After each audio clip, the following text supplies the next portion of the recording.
Guys, আসসালামু আলাইকুম। তো কেমন আছো তোমরা সবাই? আশা করি ভালো আছো।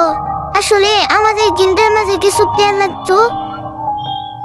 তো যারা যারা আমাদের গিল্ডে আসতে চাও কমেন্ট বক্সে ইউআইডি দিয়ে যাও।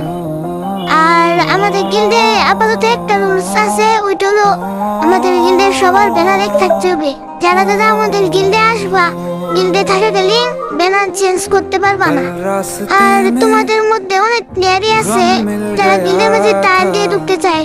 আমাদের গিল্ডের মাঝে টাইল দেওয়ারও সিস্টেম আছে। যারা যারা টাইল দিয়ে ঢুকতে চাও তারাও কমেন্ট বক্সে ইউআইডি দিয়ে যাও। ও আর হ্যাঁ গাইস, তোমাদের একটা কথা বলতে ভুলে গেছি, আমাদের গিল্ডে আসতে হলে তোমাদের লেভেল 30 থেকে 45 এর উপরে থাকতে হবে। আর কালেকশন বাজার মেটার কালেকশন যেরকম হোক ওইটা কোনো সমস্যা না। यार मेरे लिए क्यों मैं बाकी ना